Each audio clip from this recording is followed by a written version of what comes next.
right.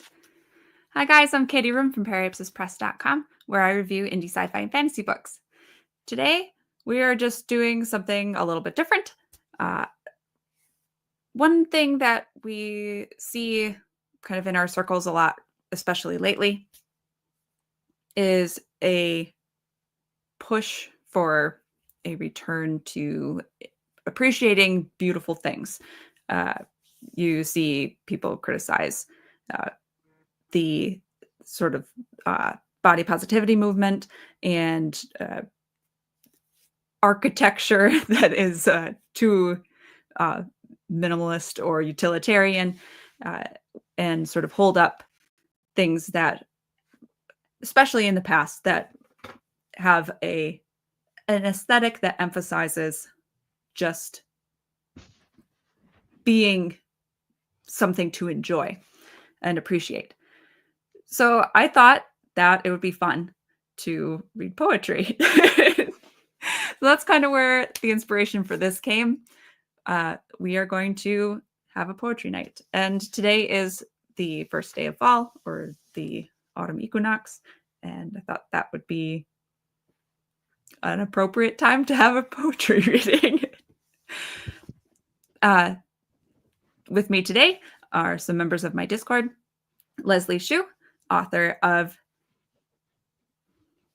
Oh, crap. Kumasagi. Kumasagi, thank you. All right. I reviewed Destin. I always remember that part of the title. On my website.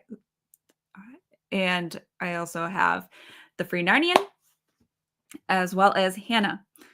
Hannah, I don't know if you prepped anything, but I might ask you, because Hannah is a poet and a teacher, particularly of the arts. So I might ask for her opinion.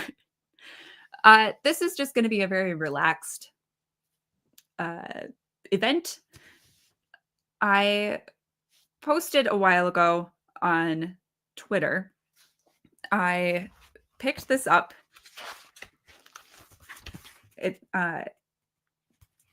Never heard of it before. It's published in the 60s, 1960. My family homeschooled, my husband's family homeschooled, and we also have teachers up the branches, right? So a lot of teaching materials have come down to us as our children become school age. And this is one of them. And it's particularly about teaching children poetry. And the quote that I shared on Twitter, which I think is appropriate, was too often poems are chosen because they are the traditional selections to be taught at a certain specified time, and a forced correlation with other subjects is made. The opposite should be the case. Literature should be free and natural, chosen because it is an enjoyable part of everyday life. And that is how I feel about poetry.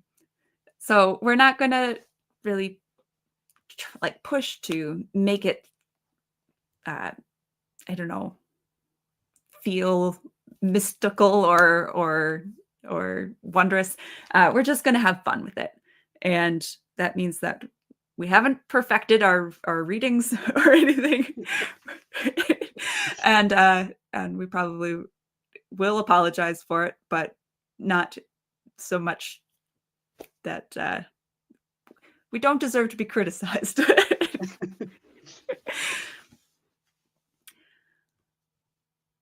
That's very comforting. Yeah.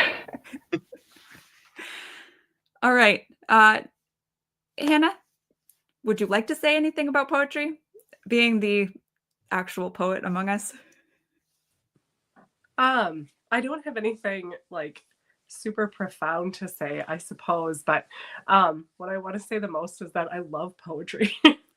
And I think I started writing poetry when I was maybe 13, maybe even younger than that. And I have a musical background too, so I feel like they go together really well. So I have definitely changed as a poet over the years, and I have changed my opinions of what I think is good poetry. And so I think the more you practice at it, the more you enjoy it. I described it to someone recently as like, so I teach fine arts classes, and we did some painting last year. So I feel like if you're a painter, you're working with like your watercolors and your brushes. But if you are someone who writes poetry, you're really working with words. And so I think when you think about it that way, it can end up being really fun. Like, what can you do with those words? How can you put them together in a new way that you haven't before? So that is how I think of poetry. I think I used to try to write poetry that was like mystical and stuff. And sometimes I still do. It maybe depends on my mood, but there are some poets that I like that just write beautiful devotional poetry. And it's not anything super complicated. So I think poetry varies a lot too. Mm-hmm. I don't know why, but especially as a teenager, I was under the impression, and I think it's because we have so many nursery rhymes Mm-hmm. and we have a lot of poetry in our lives as children, that as like a teenager and a young adult, I was like, well, poetry is for kids. And people who try to make it for adults are just kind of pretentious. And like many things that I felt that way about as a teenager, I've come around as an adult to enjoying it in just a, simple, genuine way. Mm-hmm. So I'm excited to do this with you guys. Hey to Anne and Patrick in the chat. Thank you for coming. I'm willing to go first, but if anyone else would like the honor, I've been talking already for a while, so I don't mind. No, go ahead. You Okay. can go first. Okay. I picked a fall poem, so it's not super sci-fi fantasy. And it's by Robert Frost, who was my grandma's favorite poet. This is Gathering Leaves. Spades take up leaves no better than spoons, and bags full of leaves are light as balloons. I make a great noise of rustling all day like rabbit and deer running away. But the mountains I rise elude my embrace, flowing over my arms and into my face. I may load and unload again and again till I fill the whole shed, and what have I then? Next to nothing for weight, and since they grew duller from contact with earth, next to nothing for color. Next to nothing for use, but a crop is a crop, and who's to say where the harvest shall stop?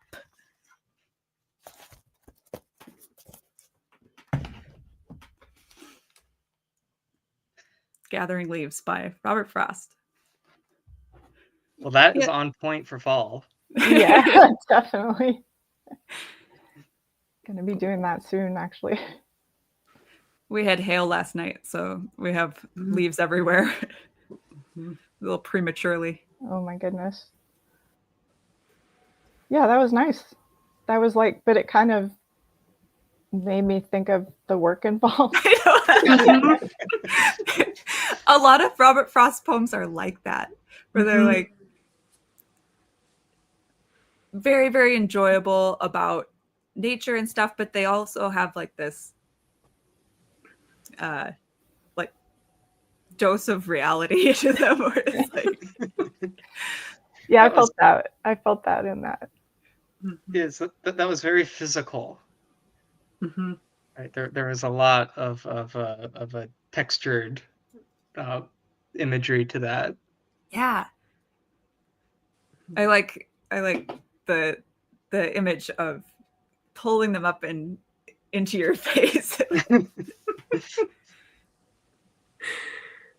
I like the line about them, the leaves growing duller as they sit. I thought that was a really nice visual. Like, what do you get at the end? Just some dead, dull leaves. And a lot of work. Well, they're so vibrant at first, and you wish that you could make it stay that way. That's right. But even when you do, like when you press them, then you have a leaf. And what do you do with it? Yes. Even those fade over time, though. It's kind of sad. Yeah. Now I feel like that's a really sad poem. Oh no. It kind of Beautifully No. sad, I guess. Yeah, beautifully sad is a good way. Mm-hmm. Hmm. But Well, it's kind of there's- like it'll happen again next year, and there will be Mhm. beautiful colors again, and Yeah. that sort of thing. Yeah, there's still a lot of joy, even though it only comes once a year. Mhm. Mm-hmm. That was a great choice. I love Rabbit. Thank you. Yeah, I've never read that one before. I liked it.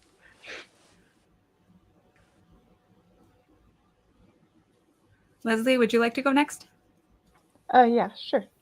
So I actually have two to read, and the second one's really short. So if I could do one, and then someone else could take a turn, and then eventually you could come back to me. Yeah, sure. So I do want to give some context. The build-up might be longer than the actual poem I'm going to read, but I chose, there's a book called Tower of Cortico by Kaylina Radcliffe.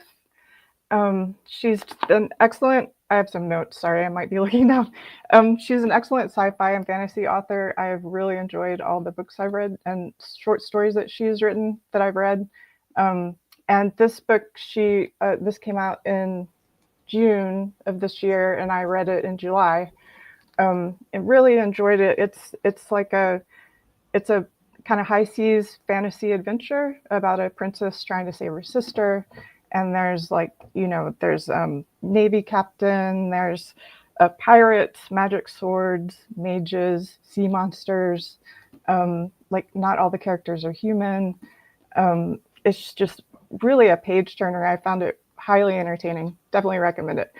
But the reason I wanted to read from this book is because at the end of every single chapter in the book, maybe not the last one, I'm not sure about the last one, there's a sort of a quote or excerpt from the literature in this world. So every chapter has there's an excerpt from a history book or an excerpt from a textbook on magic. There's a letter that was found on a wrecked ship. There's a few lines from a play. It's just a very rich, and each one will kind of pertain to what either happened in the chapter or what's happening in the next chapter, kind of a foreshadowing. So it's kind of meant to be there. And there's even the good and wise saying of the goblin folk.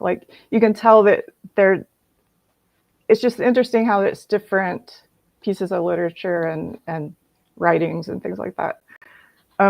So I wanted to read one of them, and it takes place so I don't want to give too much away about the story, but it's definitely in a moment where the Navy captain is on the high seas, and his crew has come across something that is mysterious, might be dangerous, and the chapter ends. And then there's this right here, which is a popular shanty. It's actually a song, but I'm going to read it like a poem. It's called, and it says it's from the Young Sailor's Folly. So it's not the whole song, probably just one verse, but it's called The Young Sailor's Folly. And I didn't practice this at all, so I'm just going to go for it. Okay. The young sailor was a brave one, stout and good and true. He did as captain told him. He sailed the ocean blue.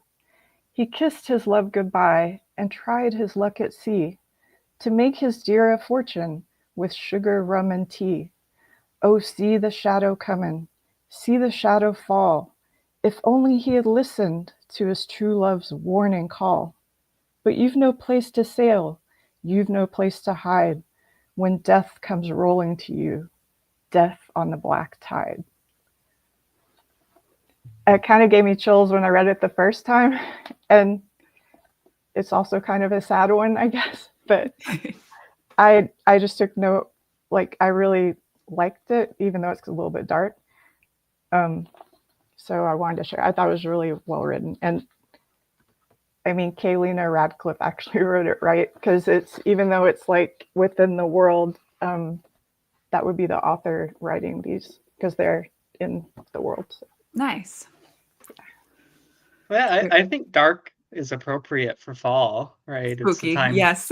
Yeah, it's a time to be moody and reflective, and Yeah, I that. guess Halloween is coming up and everything. Yeah, so you can work a lot of things into that feeling, right? Just like a general kind of mood piece. Here, Yeah, I really like that. Go ahead. I'm just gonna let Jonathan in. Hey. Oh, you let me in. Yes, Yo, I I did. saw that you said that don't read anything that'll get me banned, and I'm like, oh, maybe not. Did anybody have anything else they wanted to say about Kalina Radcliffe's poem? I have one thing to say. Yeah. I loved, so I can't remember exactly what it said, but I liked the line. Was there a line about like a dark shape approaching? Yeah, I Um, actually just I actually accidentally took the bookmark out. It's no, here it is. Oh, see the shadow coming. Yeah. And it's like COMIN with an apostrophe. It's like, that kind of, because it's a Mhm. shanty, like sailors would be singing it. Sure. Oh, Yeah. see the shadow coming, see the shadow fall. If only he had listened to his true love's warning call. Yeah. That is so haunting. I know. Because, she doesn't say like what is actually coming. So when you were reading it, I was like, is it a monster? Like something, a giant bird? I don't know. Yeah, that was really ominous. I liked that. Yeah, I Mhm. think it's just death. I mean, the last Mhm. two lines are when death comes Yeah. rolling to you. Death on the black tide. I don't know what black Yeah. tide refers to. And I did want to say also, Mm. like, I'm really curious, like, what the rest of the song with other verses would be. Mhm. But everything in Mhm. here is like excerpts, just small pieces of whatever it's from. So, yeah. Anne says it reminds her of Minstrel Boy. And she quotes a line, "The minstrel boy to the war has gone. In the ranks of death you'll find him." Mm. Oh, yeah, that gave me chills too. That Mhm. I just got goosebumps. So what is that from? The Minstrel Boy? Minstrel Boy. Is that I'm a not familiar. poem, or let me see the comments. Yeah, maybe she can tell us what that's from. Yeah. Patrick quips that Free Narnian is going to bust out the Star Troopers poem. Coming very soon. We read Star Troopers for our book club, and all I have to do is edit and post the video. So you guys can look forward to that. It's going to be a good time. I'm sorry to be a disappointment, but my selection does not have anything to do with Starship Troopers. I apologize to the chat and everyone watching. Anne says it's an Irish song. Mhm. Mhm. Nice. Nice. All right. Free Narnian, what do you have for us? I have my selection is Alone by Edgar Allan Poe. Yes. I feel like nothing really screams fall like Poe, right? He invented the season, and and actually, I guess I don't know. I'm afraid of sounding a little too pretentious, but I actually selected it because it expresses something with full sincerity that I feel has been kind of lost or underappreciated and like mutilated with memes and online discussions about this kind of just this actual sentiment of solitude and a kind of independence of spirit that kind of gets joked about and quipped about and is not taken that seriously. And I just thought it would be nice to rediscover it as a genuine thing rather than an ironic kind of statement. Nice. All right, so I guess I'm next then. If you don't mind. No. Otherwise, I'll All right. pick on Hannah. Alone by Edgar Allan Poe. From childhood's hour I have not been as others were. I have not seen as others saw. I could not bring my passions from a common spring. From the same source I have not taken my sorrow. I could not awaken my heart to joy at the same tone. And all I loved alone. Then, in my childhood, in the dawn of a most stormy life, was drawn from every depth of good and ill the mystery which binds me still.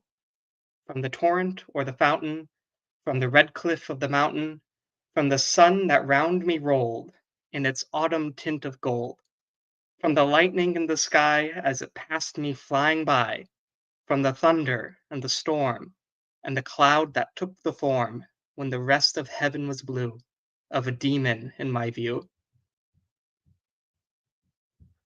Now that is just something I mean, that's wonderful. That's like that Wow. pure kind of gothic, you know, this moody, reflective,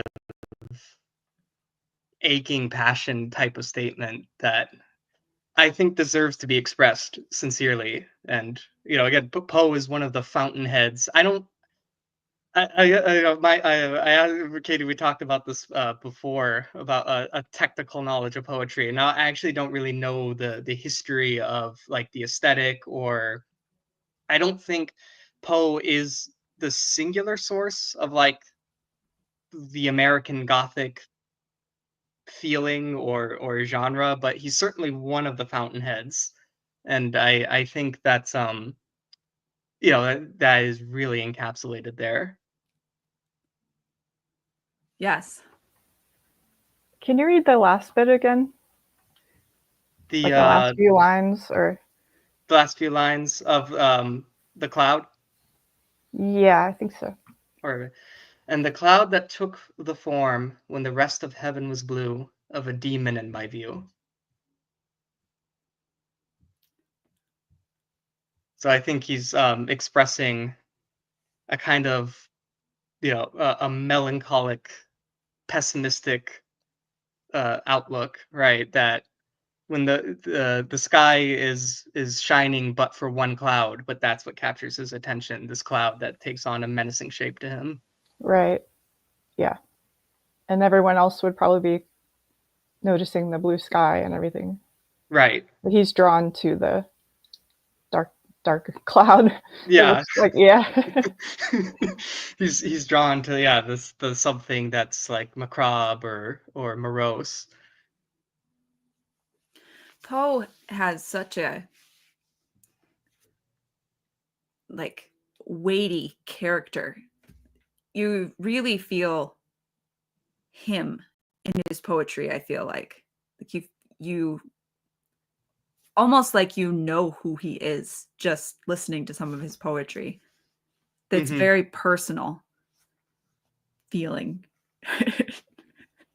Can I use the word feel anymore in this sentence?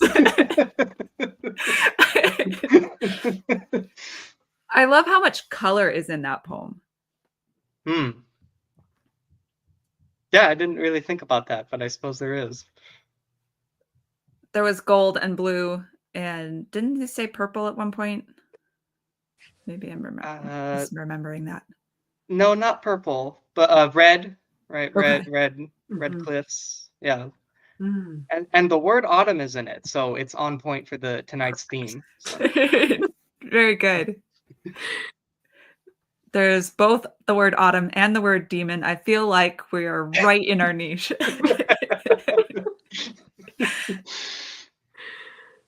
Yes, yeah, you would have to be somewhat emotionally disturbed to think of some of the things that Poe does in his fiction, and that, you know, that's why, of course, we all love him. Yep. I've never been a fan of Poe. I'm sorry. Boot. But I really like that poem. I think when I think of Edgar Allan Poe, I always think of The Telltale Heart, and then I imagine reading it in my high school classroom and being completely terrified. So I think since then I've been like, I don't like Edgar Allan Poe, but that poem was fantastic. Oh, that was great. Would you like to go? Would you like to follow Poe, Hannah? Yes, actually I would.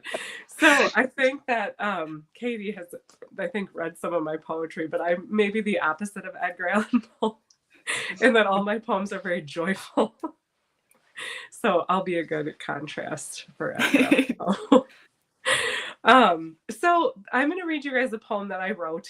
Like I said, I started writing poetry when I was pretty young.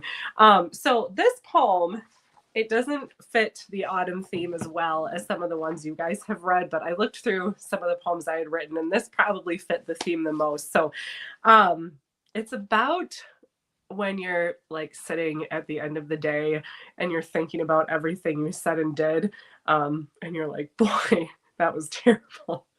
And then you kind of maybe try to justify yourself, and then you remember that there's the gospel.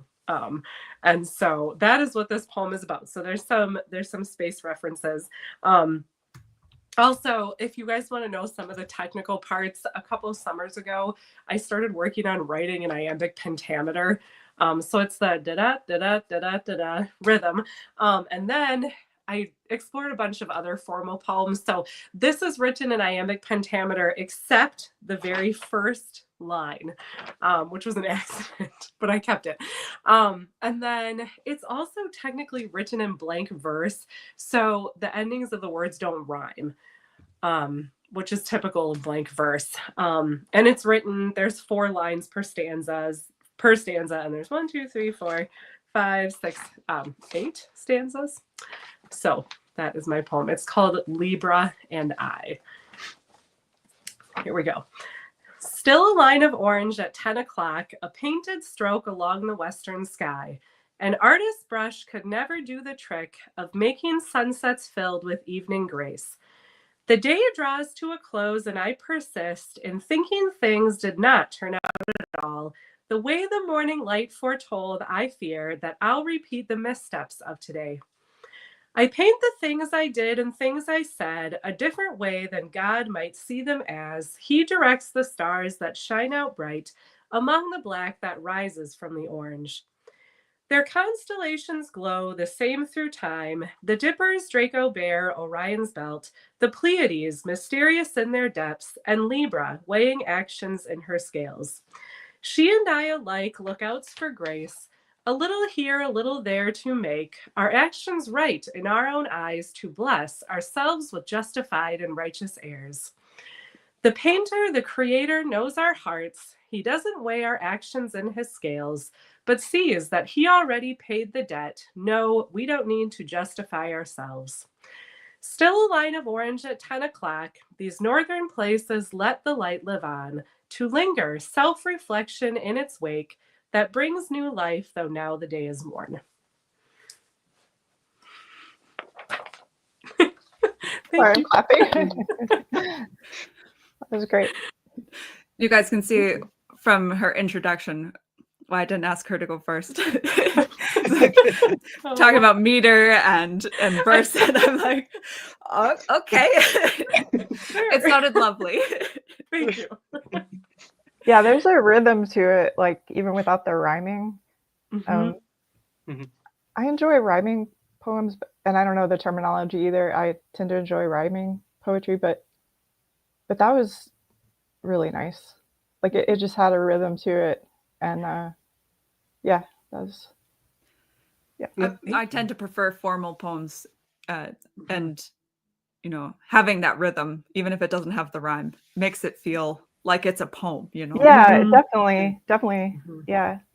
I mean, I wouldn't say I'm object to them, but I think that's the first one I've heard in a while, and it made me realize how it's absolutely beautiful poetry, even though, because of that iambic pentameter, I guess, but just even I didn't even need to know that really, like just the rhythm was there in your voice and the way it was told. So it's really nice. It does bring to mind the importance, that you hear people say from time to time, but that poetry needs to be heard and not just read. Mm-hmm. And Yeah. when you can experience the rhythm by hearing better than just by reading. Mm-hmm. I do that a lot when I'm writing poetry. I'll stop, and read everything out loud and make sure that it all flows. And if it doesn't, like sometimes just changing the word order fixes it. But yeah, that's one aspect I really enjoy is trying to make everything flow. And I write music and I write songs too. And so I think that it all just plays together. For sure, yeah. Mhm. Thank you guys for listening. I appreciate it. It's fun to share my poetry. Of course. I feel you've elevated the conversation. Oh boy, thanks. Thank you. I'm glad you guys were interested because, not everyone wants to hear about technical poetry things. Here to have fun, and I feel like that's fun. Jonathan, are you going to get me banned? Maybe.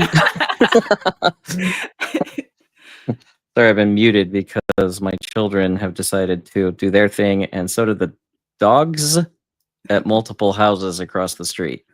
So, Well, that's I why we started a little apologize. bit later on my end as well. So, no apology needed.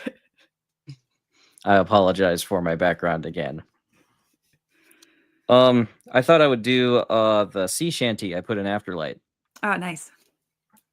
Getting another sea shanty. I'm sorry, I missed the first ones. I Oh, totally that's forgot we okay. were doing this tonight, and so I was juggling children, and I only dropped a couple, and we call that a passing grade where I'm from. 80% survival rate. We call those good odds. So I was in the Marine Corps, and in my fantasy novel Afterlight, which is part of the Shades of Black series, I put Marines in it because I like Marines, and honestly, some fantasy boarding action with actual Marines would be pretty much amazing. So I put them in there, and I had this whole big zombie fight going on, and everyone's all tense and everything. And so one of the Marines looks at the captain, or the major that's leading them, and he says, "Hey, how about a song?" And so while the zombies are coming in, this major starts belting out this sea shanty, and the Marines just start taking out zombies pretty much in cadence to the shanty itself. So I am not a poem writer. So get over it.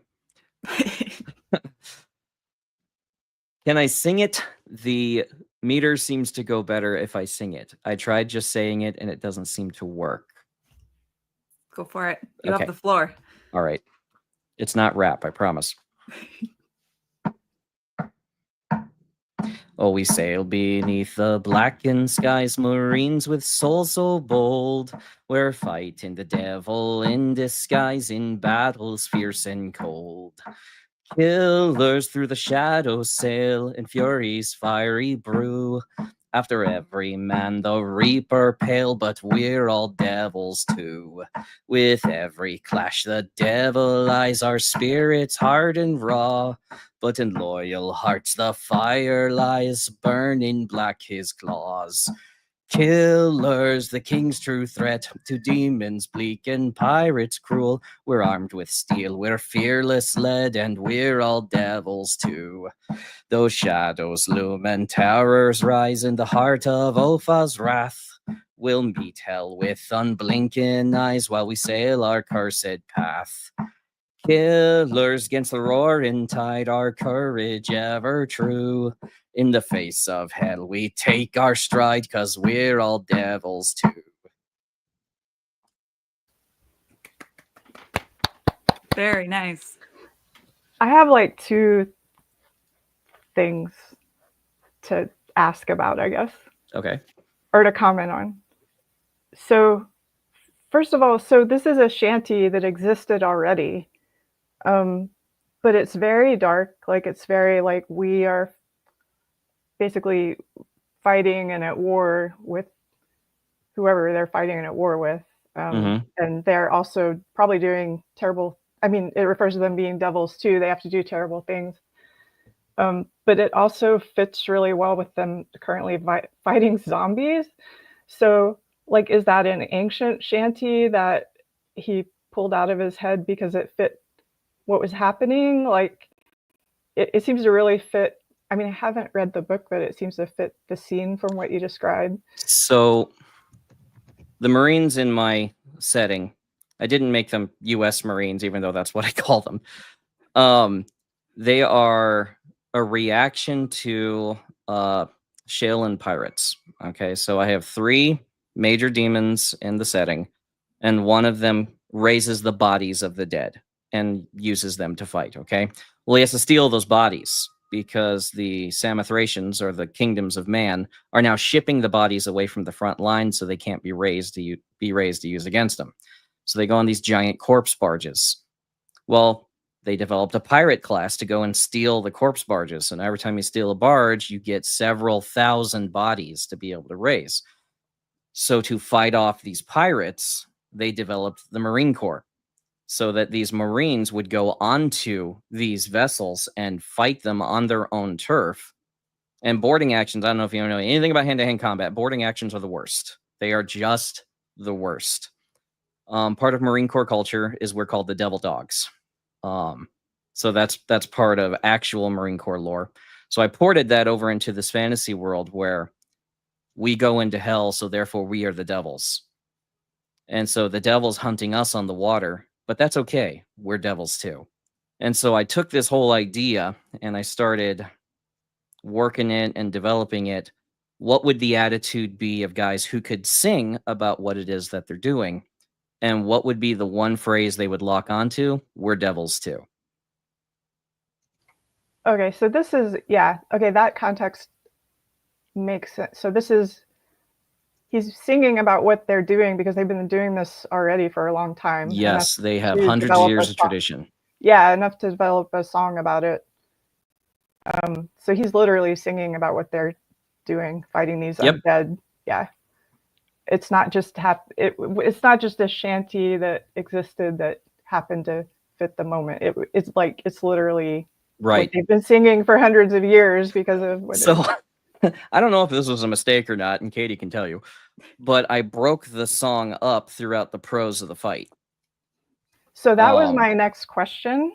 Yeah. Is how, because you described him singing while they're fighting, and because I haven't read the book, I was like, how does that work in a book? Because it's actually really good for breathing. If you study the way the Spartans marched to combat, they would actually sing the Peia on the way to the fight because it opens up your lungs. And when you're anxious and prepared for combat, it tends to freeze up your lungs. Your chest will close. You won't get enough oxygen for the exertion that's coming.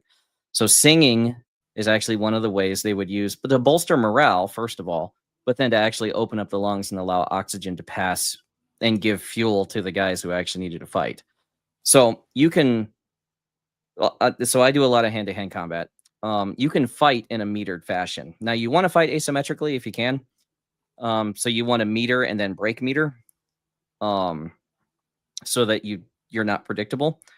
But this guy's fighting with a melee spear over the shoulders of his Marines that are in front of him. And throughout the shanty itself, they're singing parts of it with him. So it's not just he's singing behind them, they're singing with him. So every time it says killers, they're all roaring that. And it kind of amps their motivation. And for Marines, it's bloodlust. We're very proud of being aggressive. And so this song reinforces that, and kind of every time we get to say killers, we kind of all surge.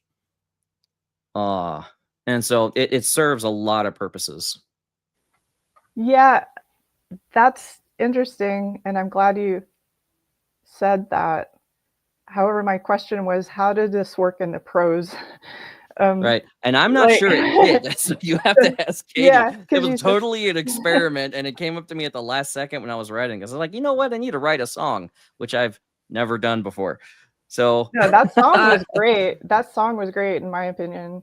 It really evoked like, but like I was wondering, like, because fight scenes, like there's description of the fighting, and then but I guess it would be like a fight scene with dialogue, but the dialogue is they're actually singing. I'm actually interested to read this scene in the book or get the book. So I would reach behind me and pull it up, and I would open it up, except that I took both In Darkness Cast and Afterlight upstairs to do fan art.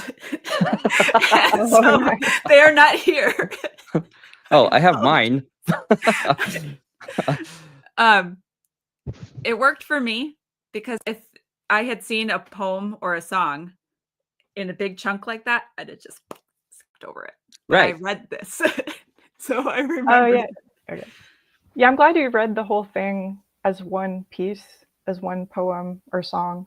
Actually, you sang it, right? And I thought that was really nice too. Yeah, I liked it a lot. So It's very different functionally than the other poetry that we've read, even the other shanty, because it is really driven by the doing, like what they are doing, and like we sort of forget that most of the oldest poems that we have are like that, where they're, and like especially songs and stuff, where they're sort of communicating something as opposed to just being beautiful, I guess. If that makes sense. Did you intend for it to smack of Wellerman, or is that something that was like emergent in trying to find the right meter for it? No, I knew that it had to be a simple rhythm. And the easiest one was that one that I found. And I listened to a bunch of shanties. I did not like very many of them. But I figured something as easy as one simple pace, because especially in combat, you want to keep things as simple as possible. You do not want to complicate anything. And being able just to keep that single, like that nice and consistent is a great way of keeping troops in the line. They used to have drummers and fifers and whatever else that they would, horns were more for signaling. They weren't really for keeping troops swinging. Okay, they would use this for rowers, which was immensely important in trireme combat because you needed the rowers to speed up at certain times so they could ram. So understanding what meter you want to use to drive and train your guys to go forward is really important. I wanted to choose a simple one, again, because it was the first time I'd done it. Well, it works. Yeah, I think it turned out. Well, I was listening to you guys. Poetry specifically is very important as to what context it comes from, because it's a temporal expression. So I feel differently about having children before having them than I have after having them. Or like when they leave the house, because your context is going to provide whatever viewpoint you're giving it. Like if you just have a child, it could be about hope. It could be feeling the fear of the immense weight of responsibility that's been placed on me. If they're 2 years old, my poetry is more like Edgar Allan Poe. Everything is dark and, sleep is nevermore. And then, moving on after that, you go into there's no food in my house, so we're going more the Russian style of poetry. And then we get to where they're leaving the house. And then you have this combination feeling of emptiness because the nest is empty, but also fullness because you've accomplished your mission and you feel either satisfied or dissatisfied. So looking at the same topic, but in different contexts, really matters. And so when I study poetry specifically, because it's such a personal expression, it tends to reveal a vulnerability in whoever the author is. You really have to understand what specific exact context they were producing it in. I did studies on this when I was in the Marine Corps because I did a study of the Quran and how the Quran changes as Muhammad changed throughout his life. As you know, at first he wasn't successful and everything was about love and peace and get along with everybody, because if you don't, we're all gonna freaking die. And then as you know, he assembled his armies in conquest, everything turned to punish the unbeliever. You know, and you can see the evolution of the Quran. And then, of course, you study the doctrine from jurisprudence, you get abrogation, which is anything written later in the Quran abrogates or overrides anything earlier in the Quran, because specifically that context itself was changing. And it's super important to look at the context of when something was written, how it was written, why it was written, the impetus for writing it, to see what the poet, or, you know, I'm not a poet, see what the guy was going through. You know, what made you want to write this? Were you trying to get a girl, so you tried your hand at this? You know? I'm gonna leave a note in her chair. Check yes. Or was it you want to leave something nice for your wife, and it's ugly, but I love it. So what it- happens if you're reading poetry or something, but you don't have access to that information about the author and what they were going I'm an through? intelligence analyst. I can get that context. There's your GPS coordinates. Hi. Is it? And this is when we in literature say death of the author doesn't matter. So there's what I feel is an error that is made. And it's particularly in the enjoyment of modern literature or any literature, is that the reader takes whatever the material is and try to fit it over themselves. And you can, okay, so that's like, it's extreme. So you're supposed to do that. You're supposed to draw something of value out of whatever it is that you're reading. But if you want to understand the motivations of the author itself, you have to study the author and research and find out why it was written. So then you can get the value the author intended, which is the actual true value of it. Of course, anyone can draw a peripheral sentimental value. That's from expressions of beauty. When I was listening to Hannah's poem, the line of orange kept showing up for me. That's what kept jumping out. To me, that's a slash across the horizon. It's the barrier between life and death. It's the barrier between the known and the unknown. And it is a thing of beauty at specific times at sunset. And so it's not to be faced with fear. It's meant to be faced with courage. It's meant to be faced with a desire to know more and to go and find and get that horizon. So I love that line of orange symbolism that she used, because I have a lot of things that I bring to the horizon. I don't know enough about Hannah yet. Give me 10 minutes. But I'm really easy to get to know. Katie can probably attest. open people are so easy to hunt. Oh no. Doomed. You're not in a target. Please read deck, all you're my fine. poetry after I'm gone. but you see what I'm saying, as I can bring so much to what she said, but that's not what she intended. Now she may think it's great that, wow, you got that out of it. That's cool. I didn't intend that at all.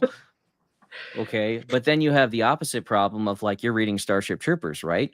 Well, the guy who made the movie of Starship Troopers meant it to be a critique of the military complex, and instead it wound up being the single best piece of recruiting propaganda for the military ever, because we all love that movie. So it's drawing the wrong thing out of it, and I would say that's the failure of the artist. You didn't drill your point in enough. Having just finished the book, he did a great job drilling his point. Oh, the book is great. I think I slightly disagree with you on this.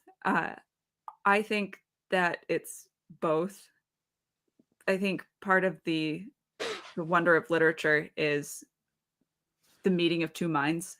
to Sure.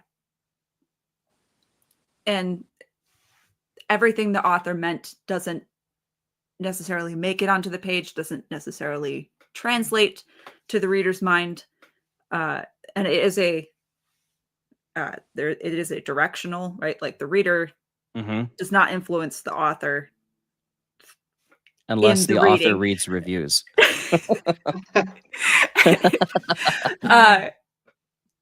But there are two people involved, and so I think that it's meant to have both happen. Okay, so let me shoot back at you a little bit.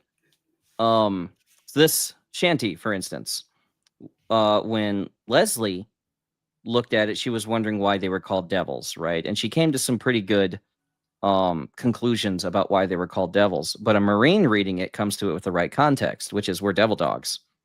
And so they know exactly what it is saying, and they can derive the value much more easily out of it because that's the group that I'm targeting. I write for military members. My fantasy is directed for military guys and guys who wish they had joined the military, and those are my favorites. And But also me for some reason. But well, actually, most of my positive reviews are from women who are married to or love military guys. So it'd be like moms, wives, girlfriends in some cases, because they said it helps them understand them a lot more. Because the point is that the context itself is woven throughout the expression of the story. And so it's directed and targeted at an audience. Now, other people can draw things out of it, but I'm not making it broad on purpose. If you try to make something apply to everyone, it doesn't apply to anyone. You get something very bland and vanilla, and that's just not enjoyable. You really want something that's targeted. You know, if I'm gonna make Greek food, I'm not gonna make it in a way that, you know, say a Japanese person would recognize flavors and stuff that are in it. Okay, I'm not gonna throw in sake into my Greek cooking to try to make it appeal to Japanese people. I'm gonna keep it Greek, and those that enjoy Greek food will enjoy the Greek food. So that's kind of what I'm looking at when I'm talking about targeting and making sure that the context applies to the specific target to deliver the message. I see it all as an ordnance. It's a payload that's delivered by a delivery system. but sorry, go ahead. I'm Oh, dead. I I just- talked a lot, so I just wanted to say, Anne Pinkova, sorry if I Oh, yeah. mispronounced her. She got the allusion to the Marine term in the chat. She knew what devil dog means, so she Mhm. appreciated that. So. Go ahead. she also agrees with me. It takes two to tango while reading. And I agree. Yeah. You can write a book and no one reads it, and that happens to a lot of people. Very true. So you do need two. I just Or- think Go ahead. that like if the point of fiction is to derive maximum value or understand all aspects of it, then only a very, very niche readership will get it. But we can enjoy the poem without that context, without understanding the full context. And that's, I think, what my point was. Okay. I can enjoy things from a poem that I'm bringing to the table, right? The things that the author had no intention of prompting in my mind, but because of my life associations, I can enjoy the poem from that perspective, and I don't think that's necessarily wrong or against its functionality. Sure. I think the enjoyment is enhanced by knowing that context. So one of my daughter's favorite songs is the Orange and the Green. It's this Irish song I think it's sung by the Irish Rovers. It's the guy. It's this guy who was born to Protestant and Catholic families in Ireland. Mhm. And so the whole song is about the awful conflict between the orange and the green, and he has to do all these goofy things because he belongs to both of them. But he doesn't mention Protestants and Catholics. He just says the orange and the green. And so it's a fun song, but you're like, well, what do these mean? Until you do some research, you're like, holy crap, this is about the war in Ireland that has been going for hundreds of years. And this guy's just treating it in a really comedic way. And it makes the song so much better. So I think and then wow, my brain is blowing up with all this stuff right now. So romance readers, right? I do not enjoy romance books. Okay. I don't like Amish romance books in particular. I read several of them because my mom had them. Okay. If I ever have to read another Janetta book, which is love's adjective noun, okay, I'm going to lose my mind. Okay. All right. If I got to read about one more Mountie dying from dysentery in Minnesota somehow, you know, I don't enjoy that. Okay. Because it's written to a different audience, and this audience is craving stability, and this audience is craving romance and sweetness. And sometimes hardship enters life, but it can be overcome as long as we come together as a community. That's the point of those books. I don't derive value from that. I play Doom. Okay. When demons show up, you shoot them in the face with a shotgun. And when that doesn't work, you get a bigger shotgun. And I get a lot out of that. Okay. I really enjoy this idea of being harder than whatever evil comes up and just confronting it and facing it. And that's not what the Amish romance crowd is into. So we have completely divergent viewpoints on what we want to derive out of something. And when you come to that in poetry, it's like a lot of guys like me don't enjoy poetry. Okay. Poetry is mostly written by sensitive people, and you can't easily be sensitive in my job field. So we tend to enjoy entirely different things. There's lots of songs that guys in my job field enjoy, and they're all death metal and like screamers.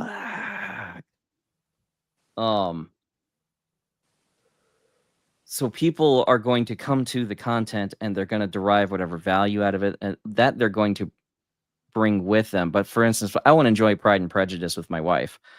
If I have to sit down and watch the right version, which is the Colin Firth Darcy, and not that Mormon abomination, which is what my wife calls it, then I have to approach it from my wife's context so I can enjoy it. I can't come at it from mine. I don't care. What are you crying about now? All right. My favorite review of Pride and Prejudice was, it's just people going to each other's houses. Nothing's happening. The worst conflict is, oh no, we can't get married. And then, oh no, one of you ran off without getting married yet. You know, that's the worst conflict. But approaching it from my wife's point of view, which is that's desirable. The world is so good that conflict is the end of the world. That is actually really cool.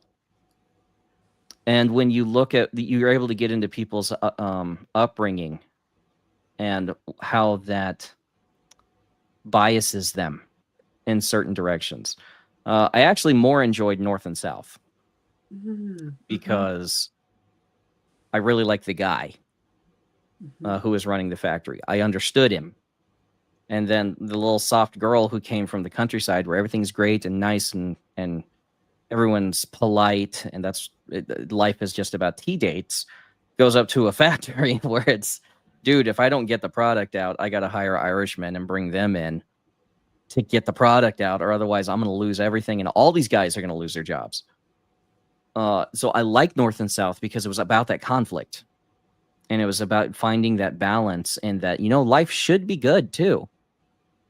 Life needs to function, but life needs to be good. And so when I had to go to a soft story like Pride and Prejudice or any of her rom-coms, While You Were Sleeping, Sleepless in Seattle, her favorite one is You've Got Mail.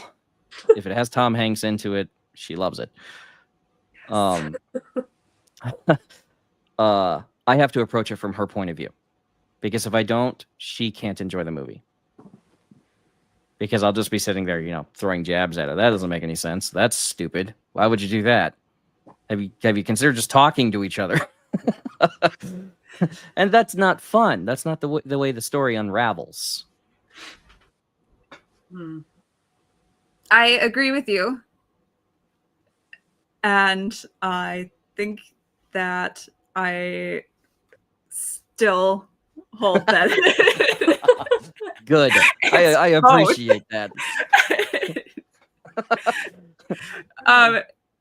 So Patrick says that's why Pride, Prejudice, and Zombies improves on the story. Oh man, I tell my wife all the boy. time. It's like they knew married people. It's like my wife thinks it's an abomination. I'm like, no. First of all, hand-to-hand combat funny. during the scene where Darcy and Elizabeth, when Darcy's delivering the speech to her, or whatever. Perfect. It's perfect. Like that should have been in the original. And Anne says that you have a popular dude opinion. Oh. Yeah. I'm not special. That's okay. Chicks dig Thornton too because of the actor who plays him. So I think too, when you guys are thinking about poetry, this is a great discussion. I think some of it could depend on what kind of poetry you're reading too. Like I love Amy Carmichael. If you guys know, Amy Carmichael was a missionary in India, and her poetry is fantastic. And it's like short devotional poetry, and it helps to know the context she wrote it in. But I think it's also to draw your attention to God's glory, basically. And so you don't necessarily need to know the context she wrote it in order, for your attention to be drawn to God's glory. So, I mean, I think some of it can depend on the poem you're reading too. Or if you think about a hymn, right? Hymns are just poetry put to music, so knowing the like context it as well. of the hymn. Yeah. And that's really meaningful, but you can sing that in a meaningful way without knowing the context too. You can, but I don't. Again, I'm an analyst. I'm all about finding out everything. Okay, and it's so much richer and so much more. I guess connecting. Okay. So I am a similar person where I find additional context to be enriching of my experience. However, if the exterior narrative in the primary world is distasteful, it has the opposite effect. So like, baby, it's cold outside. Sure. Yep. I guess that's why I like The Great Gatsby, for example. I enjoyed it as a book, and I absolutely loathed the literature discussions in my class. It was like, why do we have to talk about Jordan being a lesbian, right? Like, this isn't in the book, right? So, like, I don't care that F. Scott Fitzgerald was homosexual, or I don't care about any of that, right? So, I guess that's where I would find knowing more about the author's context is not necessarily always enriching. But we don't have to keep talking about this. I'm sorry.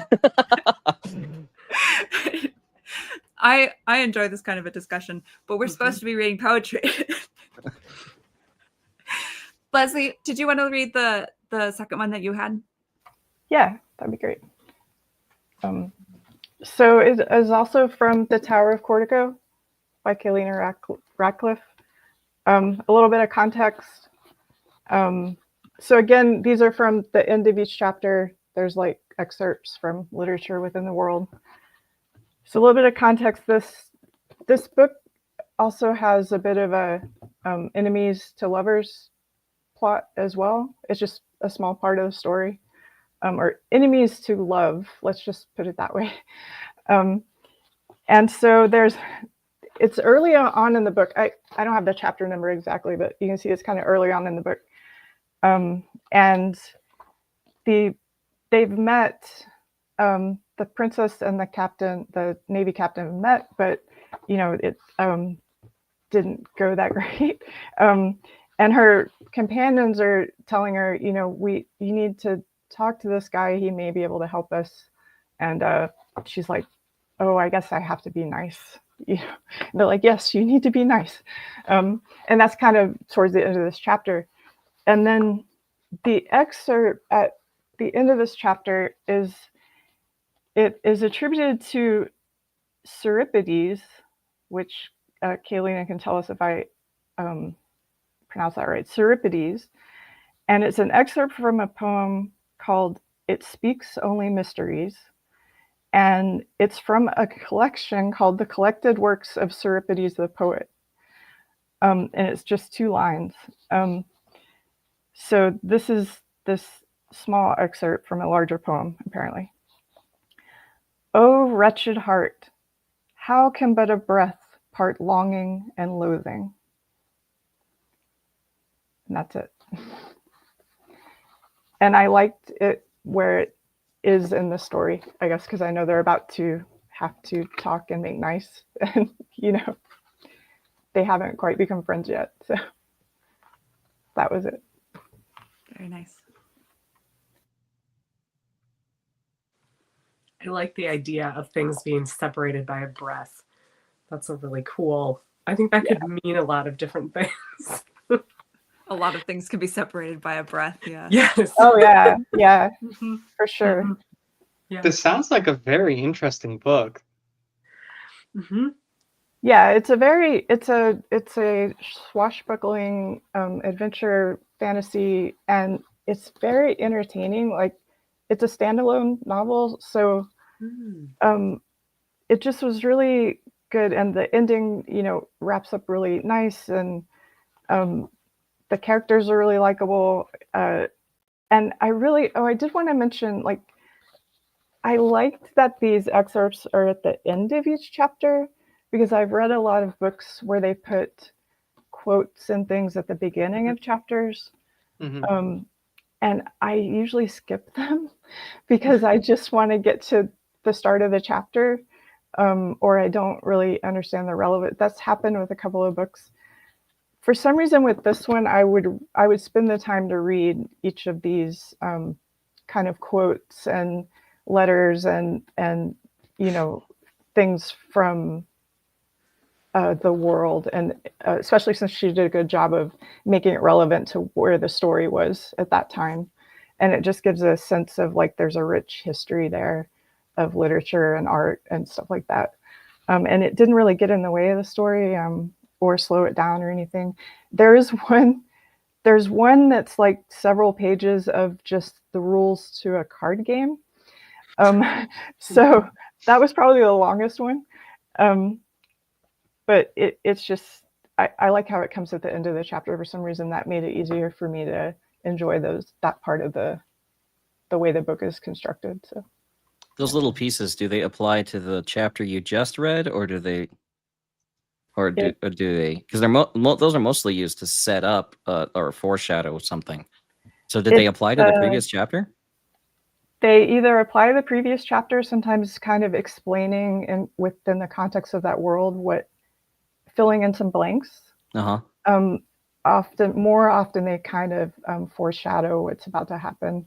Okay. I would say, yeah, or set the mood or something like that. But okay. I think I saw examples where it goes both. It's either or. She does both, I guess. Okay. Yeah. It'd be interesting to see the formatting on that, because I feel like when they're at the beginning of a chapter, the formatting makes it really easy to just skip them. Mm-hmm. Yeah. So it does, like, kind of put it on its own page, nice. Kind of thing. So it sets it apart. Some of them are really short, and some of them are a couple of pages. long, but it does like give a chapter break. It doesn't like, it's definitely part of that chapter, but it ends a page and starts a new page, I guess, a page break. Yeah. So yeah, Nice. I really enjoyed that. So. Hi to Michael Caine in the chat. All for dunking on Gatsby. And hi to Kalina Radcliffe. She says your pronunciation was on point. Yay. Michael Caine is scandalized that you Yeah. I am also scandalized. Maybe it's a guy thing. He asks, do you skip prologues too? I don't skip prologue. No. I did have a question for people who know better than me. Is it an epigraph if it's at the end of the chapter, or is that only at the beginning of books and chapters? Like, should I have called these epigraphs? I think. Aren't they ahead. epigrams if we're at the end? Epigram? Oh, Yeah, okay. I've honestly never seen one at the end of a chapter before. I've only ever seen them at the beginning. Like I said, Okay, I an found epigram that. is a short, Go ahead. witty, and often satirical statement or poem, whereas an epigraph is a quotation or a short excerpt placed at the beginning of a literary work to set the tone. Okay, so I was mistaken. So it's an epigraph. Oh, it's an epigraph is a specific type of epigram. That's Oh, so I you was about to say, those are so not different. But they are. Well, one's an excerpt. The epigraph is an excerpt. Did it say the epigram was an excerpt? Or just a witty? I mean, that could be it. Like I think it's supposed. I think it's. I'm looking at the internet, guys. I know nothing more than you do.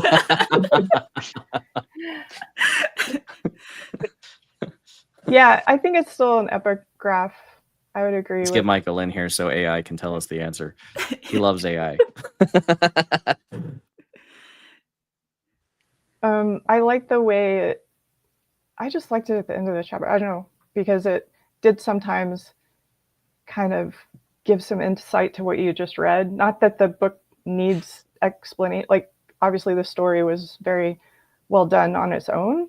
Like, I think it would have been fine without the epigraphs, but sometimes the epigraph would add a bit of context that it's a very rich world, but it's just a single book, like a standalone book. And you can tell that she really, I mean, there's like multiple countries, multiple races of beings. And like, so I think the epigraphs really helped give some historical context and stuff that she probably just couldn't fit into the story. You know, it's going to make it, it was just a nice way to do that, I think. I've had a lot of great examples of indies doing this kind of thing well. I would say Michael Caine stuff, his epigraphs always really broaden the scope of the world, particularly diving into like the question of Moses, which the characters don't really discuss, right? The mystery, I mean, it's there, but the epigraphs really make you wonder about it in a way that the narrative doesn't. And the other example that I would bring up is Devil's Dictum by Fredgero Heimbach. That one, the epigraphs were all very bizarre because that's the kind of world it's in. But like details would show up in the narrative later, and you're like, oh. So you can't. Robert E. Howard uses them a lot in his short stories. Yeah. Who? Sorry. Robert E. Howard. So they're a good way of maintaining tension throughout a book by having like an argument or a conflict that isn't part of the actual story. Like in After Moses, they're not really talking about AI. That's the characters aren't, but all the Right. epigraphs are.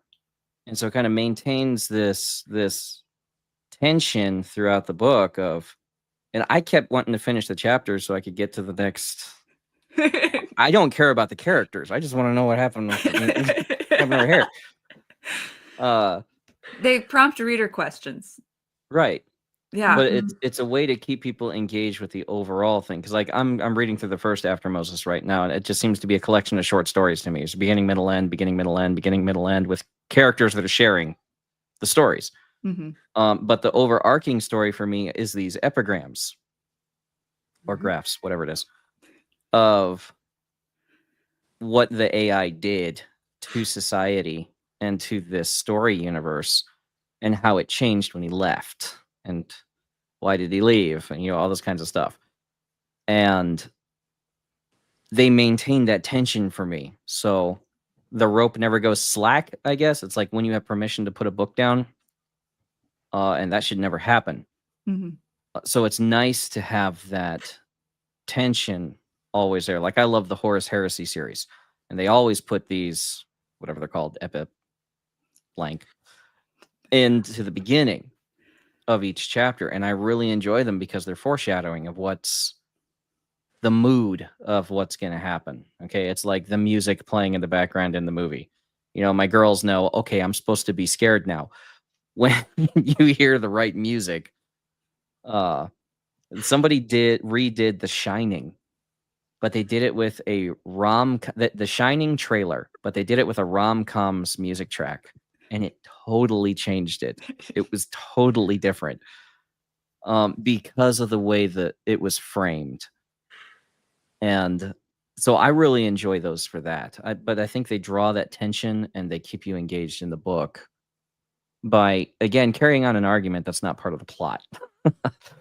And in Frank Herbert's Dune, they Yes. serve to like basically tell you what is going to happen in the chapter as well. Sometimes like the exact event that's about to happen, and sometimes that a not. spoiler?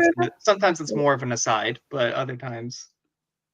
Does it spoil it? I mean, did you Yeah, find that it spoiled it for you? Not in Dune's case.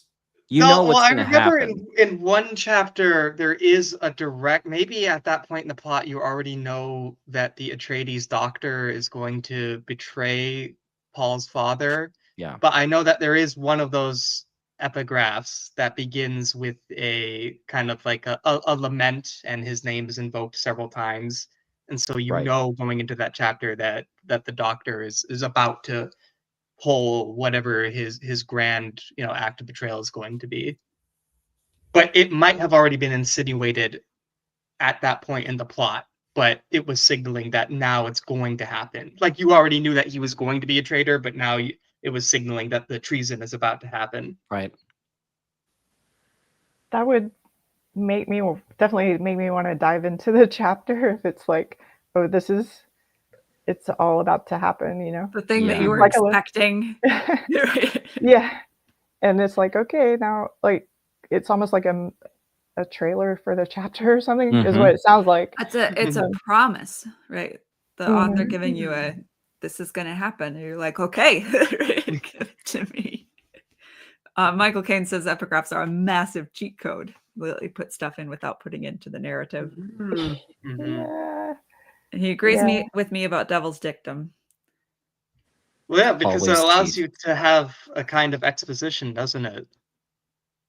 It does, Right. yeah. It fills in context for things without having it to be dealt with as you're going about the business of telling the story.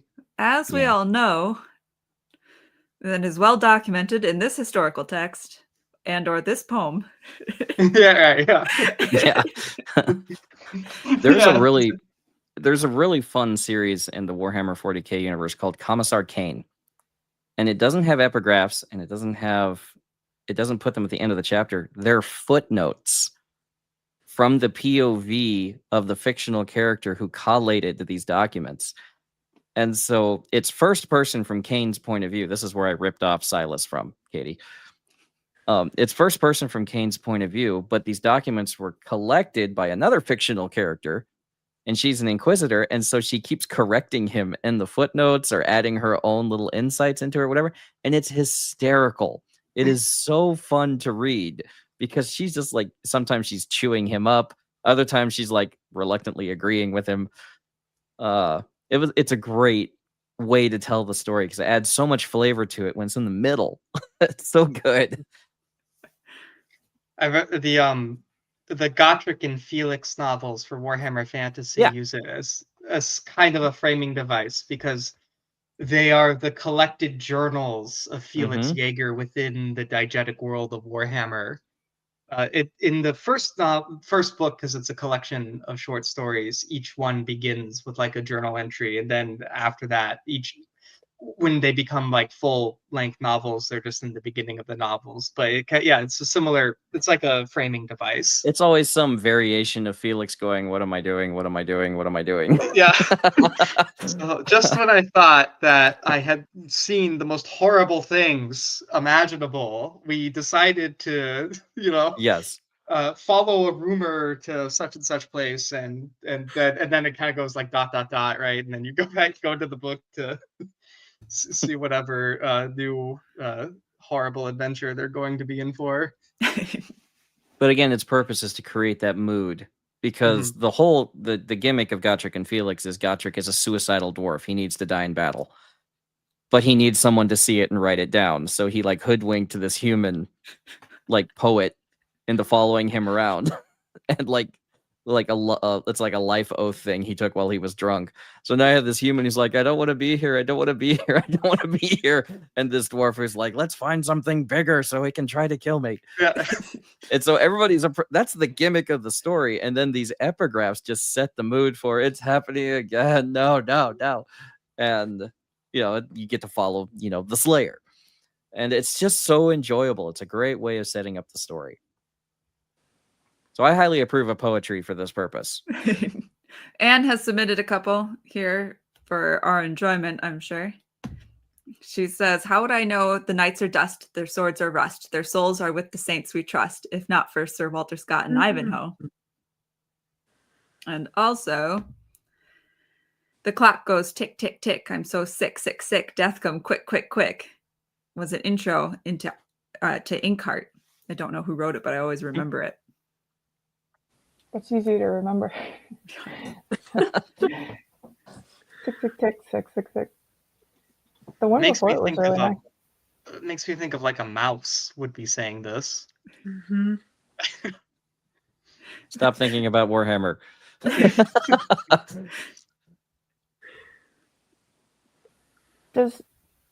Hannah, do you have any more poems, or where can I find your poetry? Like, I don't mean to put you on the spot, but like I haven't read your poetry before, but I really enjoyed the one you read. So thank you. I do have a Substack. Oh, okay. So if you're interested, I don't know, maybe Katie can, or I can post it on a Discord. I think I posted a couple times. So I haven't, I maybe update it about once a month, and I'm probably due to write something, so not all of my poetry is up there, but there is quite a bit. Thanks for asking. Yeah, of course. Yeah, I'll make sure. I'll post something in Discord under the poetry reading group. Okay, cool. Good. Thank you. I think I found it. I should have awesome. prepped this ahead of time. I should have expected.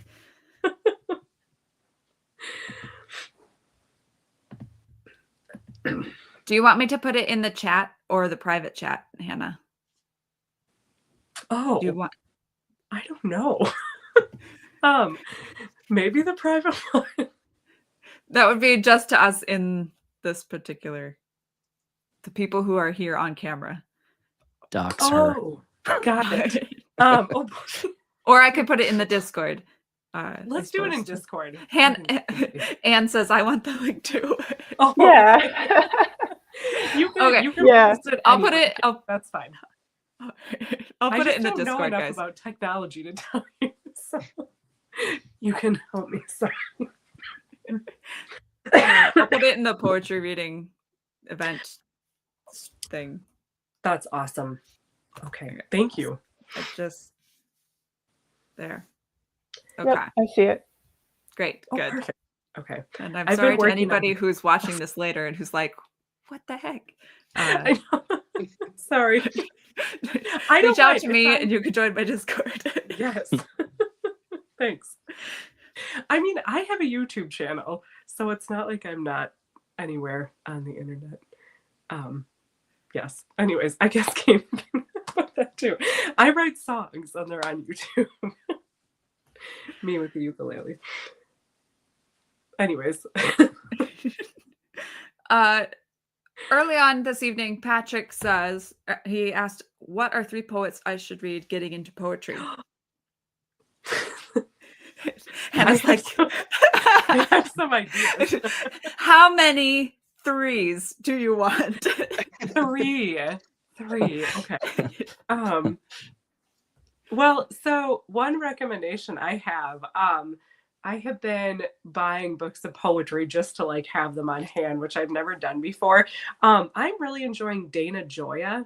If you guys know, he is I think he's currently the Poet Laureate of California, and his brother Ted has a really great Substack.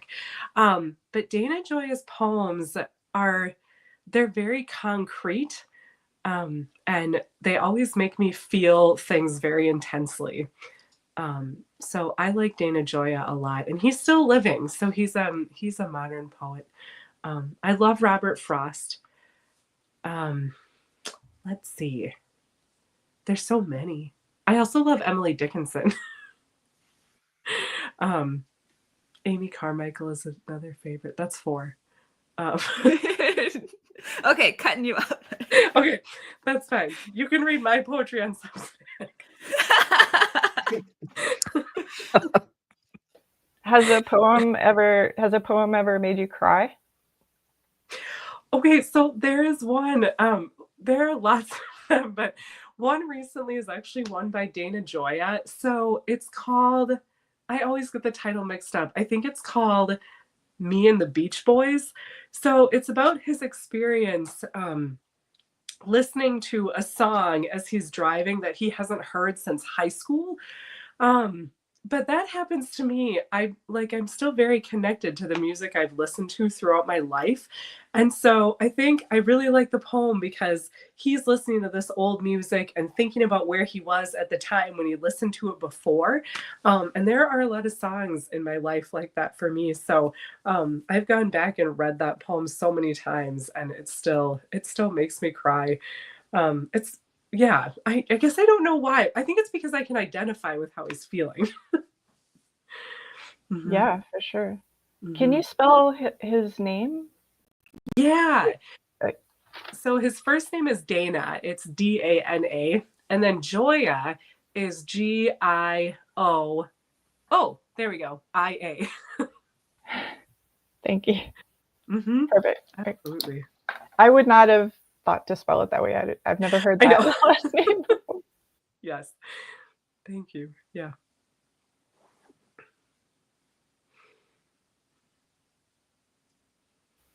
You're on mute. You are muted. Thanks, guys. Does anyone else have a set of 3 poets that they would recommend? I feel I'm like not well read enough in poetry to have a meaningful recommendation. I feel like Poe is up there, though, right? Well, yeah, Edgar Allan and Poe. Yeah, they're According to conspiracy theory, guys with 3 names are serial killers. Robert Frost, obviously. Mhm. Yeah, I really like his stuff. Mm-hmm. Emily It's very- Dickinson. Very nostalgic. I love her poetry. I love seeing where it came from. Mm-hmm. David, the King. Sorry. I love his, because you can know what he was going through when he wrote it and how he was relating to God at that moment is very powerful for me because I've been in a lot of those circumstances. I don't know if you guys have ever been chased by ISIS before. It's awesome. But getting to see how you can express yourself in beauty at a dark time. Mm-hmm. Because beauty is the ultimate discipline. You know, when we're in martial arts, there's, you can kill stuff, but then if you can make it pretty, that's actually mastery. And then you don't even have to kill anybody. And that's really what you're going for. And And so I love the beauty of especially what poetry does. Mhm. Is taking an idea and a concept, and we're not just arguing it out, we're not just discussing it out, but we're transforming it into beauty. And sometimes you'll see people who write poetry at each other. It's kind of like a rap battle, but not really. And it's just a beautiful argument. It's really the Middle East does this really well. Arabic poetry is a lot of this. And I like seeing that. Mhm. Michael Caine recommends Tolkien. I feel like we have to talk about Tolkien at least once a stream or mention him. I actually got the poetry set that they came out with, and I read with Hannah when she came over the Christmas poem that he wrote Mhm. and was published in a like university periodical, and they just recently sort of rediscovered it, and it's very reminiscent of like In the Bleak Midwinter, where that has that moodiness to it, but then it comes in with the eucatastrophe at the end, and that one I really love. And Anne mentions Keats. Mm. I'm not keeping up with the chat here. I apologize, guys. You have one job. I know, right? All right. Thank you guys so much for joining me, for doing this with me. I feel like I want more opportunities to appreciate poetry. And so I said, you know what, let's just do this. And I'm very glad that there were people who wanted to do it with me. So thank you. And thank you to the chat for tuning in and for contributing to our conversation. Like I said, Starship Troopers book discussion is coming soon. Also, as far as events coming up, I'm in the works, but planning to do some sort of Cyber Monday stream and having authors on to talk about their stuff in snippets. Anne actually gave me this idea a while ago, sort of a book fair type thing. So look forward to that. Guys, thank you so much again, and have a great night. Thank you.